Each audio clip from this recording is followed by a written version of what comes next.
제가 어제는 배은망덕이라는 말로 설교를 시작했는데 오늘은 다른 사자성어로 시작하고자 합니다. 전화위복이라는 말이 있습니다. 화가 바뀌어서 복이 된다는 말이죠. 우리가 살면서 이런 경우를 종종 보죠. 그런데 그 못지않게 많이 보는 경우가 있습니다. 어떻게 보면 더 많이 보게 되는 것 같아요. 복이 바뀌어 화가 되는 경우죠. 예를 들어 로또 1등에 당첨됐더니 오히려 이전보다 한 3년쯤 지나고 났더니 더 망했더라. 뭐 이런 얘기들을 종종 듣곤 합니다. 그래서 찾아보니까 전복위화라는 말이 있더라고요. 복이 바뀌어 화가 된다. 오늘은 이 전복위화, 복이 바뀌어 심판으로 이어지고 있는 그런 이스라엘의 상황을 함께 살펴보고자 합니다. 호세아가 고멜을 아내로 맞이합니다. 고멜이 임신하여 아들을 낳습니다. 고멜은 원래 음란한 여인이잖아요. 그러니까 이 아이가 호세아의 아이인지 아닌지 사실 알 수 없어요. 하나님께서는 이 아이의 아비가 누군지에 대해서 1절 말씀하지 않으십니다. 대신 그 아이의 이름을 이스르엘로 지으라고 하십니다. 이스르엘은 지명이에요. 사람의 이름으로 사용되는 경우는 거의 없습니다. 구약 성경 통틀어서 이 외에 딱 한 번 더 나와요.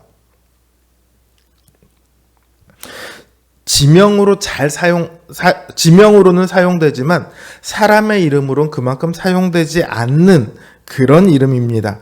그럼에도 그 호세아의 아들의 이름을 이 이스라엘로 하라고 하신 것은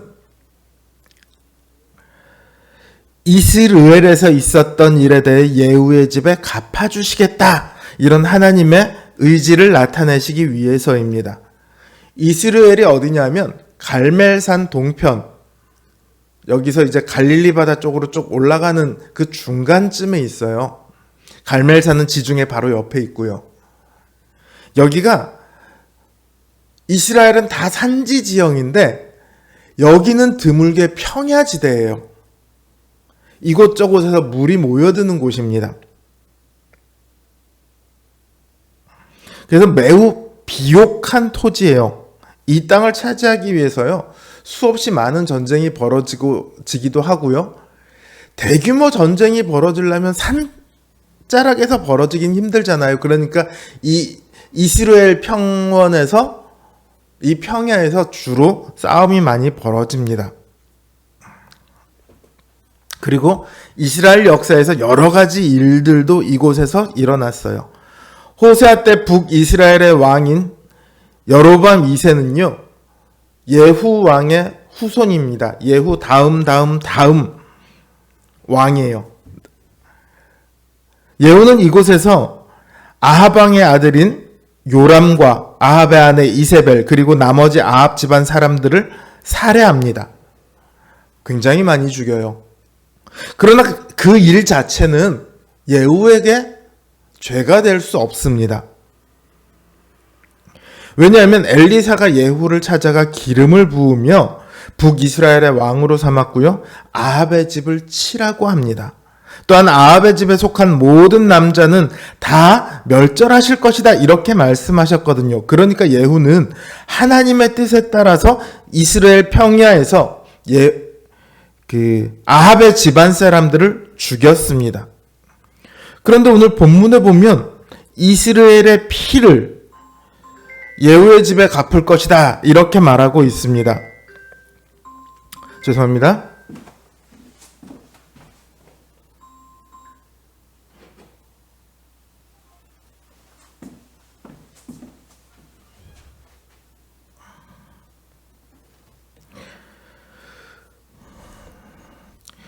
그럼 이 이스라엘의 피가 의미하는 것은 무엇일까요? 분명히 아까 예후가 죽였던 것은 문제가 되지 않는다고 했단 말이에요. 그럼 또 다른 일이 있었을까요? 이 이스라엘 평야에서? 이 이스라엘에서 아합의 집안이 멸망당한 것은요, 그들이 하나님을 버리고 바알을 섬겼기 때문입니다. 그런데 그들을 멸망시킨 예후 역시요, 바알의 선지자들을 쫓아내긴 했지만 여전히 이스라엘을 범죄하게 한 근본 원인인 우상 숭배에서는 떠나지 않습니다. 예후 역시 베델과 단에 있는 금송아지를 섬겼습니다. 그리고 4대째 왕인 여로보암 2세 때가 되었을 때 이스라엘의 음란함은 말도 못할 지경이 되었습니다. 그러니까 예후가 이스라엘에서 아합 집안의 피를 흘린 것이 더 이상 정당한 일이 되지 못합니다. 이건 똥 묻은 개가 똥 묻은 개를 나무라는 거예요. 하나 다를 바 없는 사람이 아합의 집안을 치죄했다 말이 안 되는 거예요. 바로 그거를 지금 지적하고 계시는 거예요. 똑같이 음란한 예후가 아합의 집안을 음란하다고 멸망시킬 자격이 없다는 거죠. 그러니까 그들이 음란한 아합의 집안의 피를 흘린 것처럼 이제 그들도 음란함으로 인해 피를 흘리게 될 것입니다. 이스라엘이라는 이름은요, 하나님께서 심으신다는 뜻입니다. 하나님께서 이스라엘을 풍요하게 하시며 번성하게 하실 것이라는 아주 복된 이름이에요. 그러나 이제 그 이름이 심판의 이름이 됩니다. 하나님께서는 이스라엘의 피를 예후의 집안에 갚으실 뿐만 아니라 이스라엘 족속의 나라, 곧 북이스라엘을 패하실 것이라고 말씀하십니다. 이 당시 북이스라엘은 이스라엘 역사상 가장 부요하고 강력한 나라입니다. 그러나 하나님께서는 이스라엘의 활을 꺾으시겠노라고 말씀하시죠. 그들이 그토록 믿고 안심하고 있는 강대한 군사력을 무너뜨리겠다는 거예요. 이스라엘의 평안과 풍요와 번성과 강대함은 모두 하나님께서 주신 복과 은혜입니다. 그러나 바로 그것을 이유로, 그 복과 은혜를 이유로, 그 하나님께서 주신 풍요와 번성을 이유로 그들은 더 이상 하나님을 의지하지 않습니다. 자기 자신을 의지합니다. 혹은 다른 신을 찾아가서 다른 신을 의지합니다. 이제 하나님께서는 그 모든 은혜를 거두시겠다고 합니다. 그게 바로 심판입니다. 이스라엘은 하나님의 복과 은혜를 심판으로 만들어 버렸습니다. 하나님께서는 우리를 깊은 저주와 하나님의 진노의 심판으로부터 구원하셔서 평강과 안식의 복된 나라로 부르셨습니다. 그래서 하나님의 백성들은 하나님 안에서 그 은혜를 누리며 살아갑니다. 그런데 우리 사람 안에는 아주 못된 옛사람의 모습이 남아있거든요. 그래서 하나님께서 주시는 것으로 만족하지 못합니다. 하나님께서 주시지 않는 것을 찾아서 이리저리 헤매고 다닙니다. 바알한테도 갔다가 아세라한테도 갔다가 애굽한테도 기웃거렸다가 아수르한테도 기웃거렸다가 하면서 더 많은 것, 더 즐거운 것을 찾아다닙니다. 그 결과가 심판이에요. 오늘날 우리나라가 굉장히 잘 사는 나라가 됐죠. 한국전쟁 때와는 비교할 수 없을 만큼 잘 삽니다. 전 세계적으로 이런 나라가 없죠.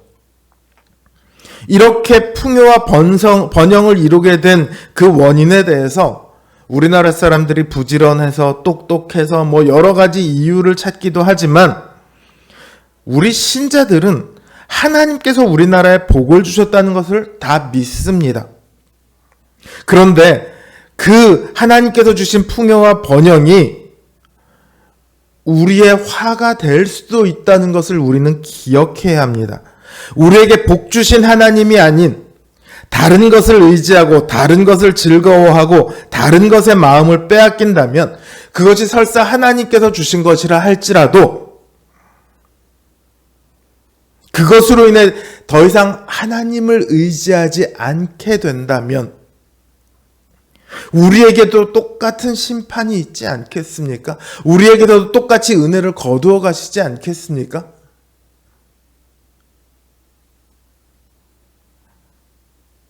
바라기는 오직 하나님만 의지하고 하나님만 즐거워하는, 그래서 그 하나님의 복과 은혜를 누릴 수 있는 우리 성도님들 되시길 주님의 이름으로 기원합니다.